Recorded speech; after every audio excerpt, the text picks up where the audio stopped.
ഇപ്പൊ നജീബ് കാന്തപുരം കൊടുക്കുന്ന പണത്തിന്റെ സോഴ്സ് പോലീസ് പരിശോധിച്ചോട്ടെ. എൻ രാധാകൃഷ്ണൻ കൊടുക്കുന്ന പണത്തിന്റെ സോഴ്സും പരിശോധിക്കണം. ഞാൻ ചോദിക്കട്ടെ, ഈ ലാലി വിൻസെന്റ് ലീഗൽ അഡ്വൈസർ അല്ലാത്ത ഒരു സ്ഥാപനത്തിന്റെ പേരിൽ, സൊസൈറ്റിയുടെ പേരിൽ വന്നിരിക്കുന്ന കേസിൽ ലാലി വിൻസെന്റിനെ എങ്ങനെയാണ് പ്രതി ചേർത്തത്? ആ തിടുക്കം എൻ രാധാകൃഷ്ണനെ പ്രതി ചേർക്കാൻ കാണിച്ചില്ല. ഇവിടെ അനന്തകുമാർ എന്ന് പറഞ്ഞ മറ്റേ സായി ഗ്രാമിന്റെ ഈ കൂട്ടു തട്ടിപ്പുകാരന് രക്ഷപ്പെടാനുള്ള അവസരം കൊടുത്തില്ലേ പോലീസ്? ഇത്രയും ദിവസം അയാളുടെ വീട്ടിലുണ്ടായിരുന്നു, ഇന്ന് അയാൾ വീട്ടിലില്ല. അപ്പൊ അയാൾക്ക് ഒളിവിൽ പോകാനുള്ള സൗകര്യം ചെയ്തു കൊടുത്തും കേരള പോലീസാണ്. ഇനി ഞാൻ ഒരു കാര്യം ചോദിക്കട്ടെ സതീഷിനോട്, KM എബ്രഹാം ഈ പോലീസിലെ DIGയുമായിട്ട് ഇടപെടാനും സംസാരിക്കാനുള്ള അവസരം കൊടുത്തില്ല എന്ന് സതീഷിനോട് പറഞ്ഞിട്ടുണ്ടോ? ഏത് അന്വേഷണമാണ് കേരള പോലീസ് അക്കാര്യത്തിൽ നടത്തിയിട്ടുള്ളത്? ഉറപ്പിച്ചു പറയുന്നു അതിലൊരു സംശയക്കാര്യത്തിൽ വേണ്ട. ഇടപെടല്ലേ സതീഷ, ഇടപെടല്ലേ സ്വഭാവം കാണിക്കില്ലേ?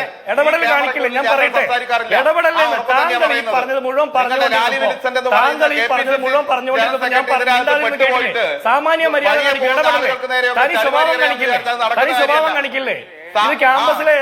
ഇത് ക്യാമ്പസിലെ SFI പരിപാടിയല്ലോ. എനിക്കൊരു മിനിറ്റ് മതി, എനിക്കൊരു മിനിറ്റ് ഇതാ. അല്ലല്ല, നിങ്ങളുടെ സ്വഭാവം മോശമാണെന്ന് ഞങ്ങൾക്ക് അറിയാം.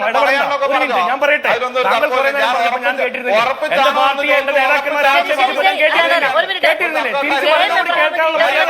അല്ല, ഞാൻ ചോദിക്കട്ടെ മാധു, ഞാൻ KM എബ്രഹാമിനെ കുറിച്ചുള്ള ഒരു ആക്ഷേപമുണ്ട്. പോലീസ് ക്രോസ് ചെക്ക് ചെയ്തോ? അങ്ങനെ ഒരു വിവരം നമ്മുടെ മുമ്പിലുണ്ടോ? നമ്മുടെ മുമ്പിലില്ലാത്ത, പൊതുസമൂഹത്തിന്റെ മുമ്പിലില്ലാത്ത ഒരു പ്രത്യേക വിവരം സതീഷ് പറയുന്നുണ്ടെങ്കിൽ ഈ KM എബ്രഹാം CPMന്റെ സംസ്ഥാന കമ്മിറ്റി മെമ്പറൊന്നല്ലോ. അത്ര വിഷമിക്കില്ലേ? KM എബ്രഹാമിനെ പറയുമ്പോൾ നിങ്ങൾ എന്തിനാ വിഷമിക്കുന്നത്? ഒരു കാര്യം ഞങ്ങളുടെ നേതാക്കന്മാരെ പറഞ്ഞപ്പോൾ ഞാൻ കേട്ടിരുന്നില്ലേ? തിരിച്ചെന്റെ മറുപടി കേൾക്കണം. ഒരു കാര്യം മറുപടി പറയട്ടെ.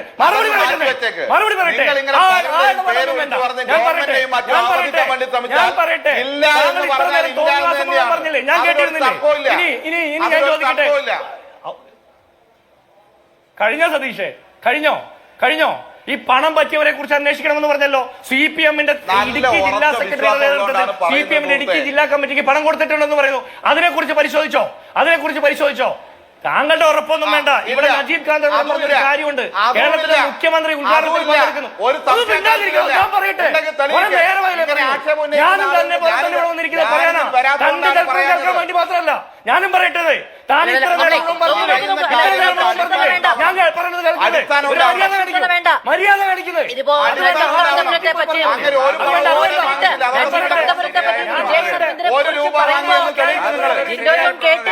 ഒരു കാര്യം KM എബ്രഹാമിന് വേണ്ടി പറയാൻ വായിൽ തോന്നുന്ന വിളിച്ചു പറയരുത്. രണ്ട് KPCC ജനറൽ സെക്രട്ടറിമാർ പ്രതിയായിരിക്കുന്ന കേസുകാരെ കൂടി ഉൾപ്പെടുത്തി രക്ഷപ്പെട്ടു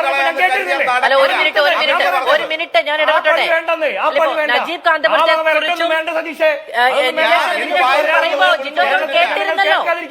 അഭ്യാസം വേണ്ട സതീഷെ, ആ അഭ്യാസം വേണ്ട. എനിക്ക് പറയാനുള്ള മറുപടി കേരളത്തിലെ പൊതുസമൂഹം കേൾക്കണം. സതീഷിന്റെ അഭ്യാസം വേണ്ട. അതൊന്നും ഇതിൽ പ്രസക്തമല്ല. നജീബ് കാന്തപുരം ഉൾപ്പെടെയുള്ള ആളുകൾ, അല്ലാതെ താങ്കളുടെ അവസരത്തിൽ പറയണം. എന്റെ അവസരത്തിൽ ഞാൻ മറുപടി. താങ്കൾ പറഞ്ഞ കളവ് ഞാൻ കേട്ടിരുന്നില്ലേ? നിജേഷ് അരവിന്ദ് KPCCയുടെ ജനറൽ സെക്രട്ടറിയാണ് ഈ സജീഷ് തെളിയിക്കണം. ഇപ്പോ നിജേഷ് അരവിന്ദ് KPCCയുടെ ജനറൽ സെക്രട്ടറി അല്ല. താങ്കൾ പറഞ്ഞിട്ടുണ്ട്. കള്ളം പറഞ്ഞിട്ട് മാറ്റി പറയുന്നു. മാധു പറയട്ടെ, അല്ലെങ്കിൽ എന്തോ ജനറൽ സെക്രട്ടറി ആണോ എന്ന് എനിക്കറിയില്ല. KPCC സെക്രട്ടറി ആയിരിക്കും, ചിലപ്പോൾ ഒരു ജനറൽ ഉണ്ടാവും. താങ്കൾ പറഞ്ഞു തിരുത്തണം. അല്ലല്ല, അങ്ങനെ അദ്ദേഹം ആരാണ്? UDFന്റെ സ്ഥാനാർത്ഥിയൊക്കെ ആയിരുന്നു നമ്മുടെ നാട്ടിൽ അറിയുന്നത്. അദ്ദേഹം KPCCയുടെ ജനറൽ സെക്രട്ടറിയോ മറ്റോ ഒന്നാണ്. കോൺഗ്രസ് അല്ലേ അദ്ദേഹം? ആലപ്പുഴയിലെ CPMന്റെ പഞ്ചായത്ത് മെമ്പർമാർ ഇവരൊക്കെ വിശ്വസിച്ചതേ കേരളത്തിന്റെ മുഖ്യമന്ത്രി ഉദ്ഘാടനത്തിൽ പങ്കെടുക്കുന്നു. മന്ത്രിമാർ ബിന്ദു, അതുപോലെ ശിവൻകുട്ടി, അതുപോലെ രാജനെ പോലുള്ള മന്ത്രിമാരൊക്കെ പങ്കെടുക്കുന്ന പരിപാടി കണ്ടിട്ട് വിശ്വസിച്ച. അപ്പൊ ഇവരൊന്നും വിശ്വസിക്കാൻ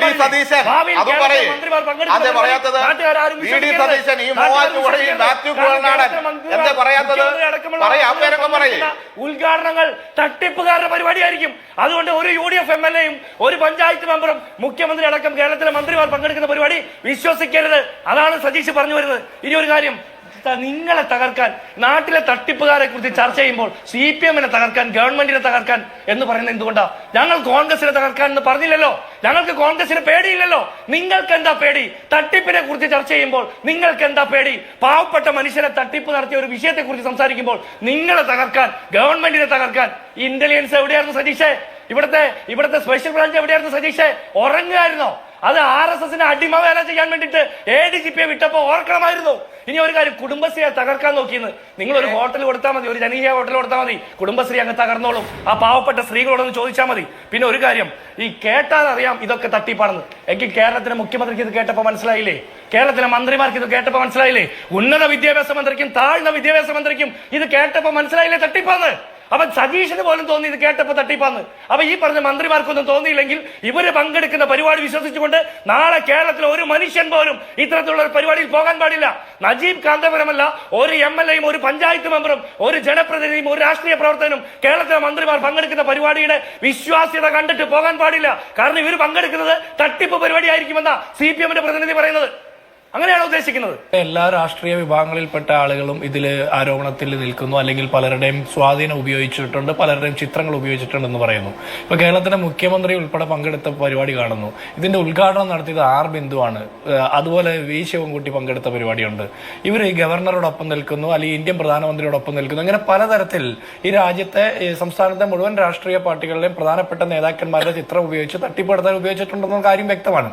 ഇനി CN രാമചന്ദ്രൻ സാറിനെ പോലെയുള്ള റിട്ടയർഡ് ജസ്റ്റിസുമാരെ, അല്ലെങ്കിൽ KM എബ്രാഹിമിനെ പോലെയുള്ള ചീഫ് സെക്രട്ടറി ഒക്കെ ആയിരുന്ന ആളുകളിലൊക്കെ സ്വാധീനം ഉപയോഗപ്പെടുത്തിയിട്ടുണ്ടെന്ന് പറയുന്നു. അപ്പൊ ഇതെല്ലാം സമഗ്രമായിട്ട് അന്വേഷിക്കപ്പെടണം. ഈ അന്വേഷണത്തിന്റെ ഓരോ ഘട്ടത്തിൽ ഇതിൽ കോൺഗ്രസിന്റെയും UDF-ന്റെയും തലയിൽ വെച്ച് കെട്ടാൻ നോക്കുന്ന ആ ഒരു വല്ലാത്ത വ്യഗ്രതയുണ്ടല്ലോ, അതിനെയാണ് നമ്മൾ ചോദ്യം ചെയ്യേണ്ടത്. ഒരു തട്ടിപ്പ് പിടിക്കപ്പെട്ടു, ആ തട്ടിപ്പുകാരനെ അറസ്റ്റ് ചെയ്ത് അതിന്റെ ബാക്കി നടപടികളുമായിട്ട് പോകുമ്പോൾ എത്ര തിടുക്കത്തിലാണ് ലാലി വിൻസെന്റിനെതിരെ കേസെടുത്തത്. ഞാൻ ആ കേസെടുത്ത നടപടിയെ ഞാൻ കുറ്റം പറയുന്നില്ല. അത് അതിന്റെ പ്രൊസീജിയറിന്റെ ഭാഗമായിട്ട് എടുക്കേണ്ടതാണെങ്കിൽ, കൊടുത്തിട്ടുള്ള പരാതി പ്രകാരം എടുക്കേണ്ടതാണെങ്കിൽ എടുക്കണം. പക്ഷേ എന്തുകൊണ്ടാണ് AN രാധാകൃഷ്ണനെതിരെ കേസെടുക്കാത്തത്? എന്തുകൊണ്ടാണ് മറ്റു പല CPM നേതാക്കന്മാർക്കെതിരെ കേസെടുക്കാത്തത്? ഇവിടെ കേരളത്തിലെ ചെറുപ്പക്കാരെ കൊന്നുകളഞ്ഞ കേസ് വാദിക്കാൻ വേണ്ടിയിട്ട്, CBI-യുടെ അന്വേഷണം തടസ്സപ്പെടുത്താൻ വേണ്ടിയിട്ട് എത്രയോ കോടി രൂപ കേരളത്തിന്റെ പൊതുഖജനാവിൽ നിന്ന് ചെലവഴിച്ചു. അതൊന്നും വലിയ ഫീസായിരുന്നില്ലേ? ഇതൊരു വ്യക്തി അയാളുടെ കേസുമായി ബന്ധപ്പെട്ട് മറ്റൊരു വക്കീലിന് കൊടുക്കുന്ന ഫീസ് അത് അവര് തമ്മിൽ തീരുമാനിക്കേണ്ടതല്ലേ? വലുതാണോ ചെറുതാണോ എന്ന് ഈ വാർത്ത കാണുന്ന ആളുകളോടല്ല തീരുമാനിക്കേണ്ടത്. വലുതാണോ ചെറുതാണെന്ന് അവർ കൊടുത്ത സേവനം എത്ര വലുതാണെന്ന് കിട്ടിയ ആളല്ലേ തീരുമാനിക്കേണ്ടത്. അങ്ങനെയല്ലേ പറഞ്ഞുകൊണ്ടിരുന്നത്? പിന്നെ നവകേരള സദസ്സുമായി ബന്ധപ്പെട്ട് പണം വാങ്ങിയിട്ടില്ലെന്ന് സതീഷ് പറയുന്നു. എന്തുറപ്പാ സതീഷിനുള്ളത്? എത്ര തുക അതിന് വേണ്ടിയിട്ട് വാങ്ങിയിട്ടുണ്ട്? ആരിൽ നിന്നൊക്കെയാണ് വാങ്ങിയിട്ടുള്ളത്? ആരൊക്കെയായിരുന്നു സ്പോൺസേഴ്സ് എന്നുള്ള കൃത്യമായ വിവരം കേരളത്തിന്റെ പൊതു സമൂഹത്തിന്റെ മുമ്പിലുണ്ടോ? ഇല്ലല്ലോ. ആ നവകേരള സദസ്സ് എങ്ങനെയാണ് നടത്തിയതെന്ന് കൃത്യമായിട്ട് ആർക്കെങ്കിലും ഒരു ധാരണയുണ്ടോ? ഇല്ല. അപ്പൊ ഇവര് പറയുന്നു ഞങ്ങൾ കൊടുത്തിട്ടുണ്ടെന്ന് പറയുന്നുണ്ടെങ്കിൽ അതിന് അന്വേഷണം നടക്കണം. അന്വേഷണത്തെ അങ്ങനെ ഒന്നും വാങ്ങിയിട്ടില്ലെന്ന് സതീഷ് എങ്ങനെ പറയുന്നത്? സതീഷാണ് ഇവിടെ PRD വകുപ്പിന്റെ ചെയർപേഴ്സൺ ആയിട്ടിരിക്കുന്നത്? അല്ലല്ലോ. അവിടുത്തെ സർക്കാർ സംവിധാനങ്ങൾ പറയട്ടെ. ഇനി അടുത്തത് തിരിച്ചു കൊടുത്തുകൊണ്ടിരിക്കുന്നു നജീബ് കാന്തപുരം, മറ്റ് കോൺഗ്രസ് നിജേഷ് അരവിന്ദിനെ പോലുള്ള തിരിച്ചു കൊടുക്കുന്ന ഒരു തെറ്റാണോ? തിരിച്ചു കൊടുക്കുന്ന ഒരു തെറ്റാണെങ്കിൽ ദേശാഭിമാനിക്ക് മേടിച്ച പണം, ഫാരിസ് അബൂക്കറിൽ നിന്ന് മേടിച്ച പണം തിരിച്ചു കൊടുത്ത് നിങ്ങൾ മാതൃക കാണിച്ചല്ലേ? അപ്പൊ തിരിച്ചു കൊടുക്കുന്ന ഒരു തെറ്റല്ല. എന്തെങ്കിലും ഒരു പ്രശ്നം സംഭവിച്ചു എന്ന് തോന്നിയാൽ, ഒരു ജാഗ്രത കുറവ് സംഭവിച്ചു എന്ന് തോന്നിയാൽ ആ നേതാക്കന്മാരുടെ നേതൃത്വത്തിൽ തങ്ങളുടെ പ്രദേശത്തുള്ള ആളുകൾക്ക് എന്തെങ്കിലും നന്മ കിട്ടണമെന്ന് ആഗ്രഹിച്ചു, അതിൽ പ്രത്യേകിച്ച് ക്രിമിനൽ ഇന്റൻഷൻ ഇല്ലാതെ ഇടപെട്ട ആളുകൾ ഇതിലിങ്ങനെ ഒരു പ്രശ്നം സംഭവിച്ചു എന്ന് കാണുമ്പോൾ പണം തിരിച്ചു കൊടുക്കുന്നത് ഒരു തെറ്റായിട്ട് ഞാൻ കാണുന്നില്ല.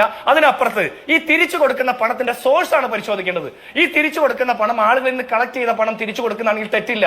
പകരം AN രാധാകൃഷ്ണനെ പോലെ വ്യാപകമായിട്ട് ഈ ഫണ്ട് മുഴുവൻ കൊടുക്കും എന്ന് പറയുമ്പോൾ ആ ഫണ്ട് എവിടെ നിന്ന് വരുന്നു എന്നാണ് പരിശോധിക്കേണ്ടത്.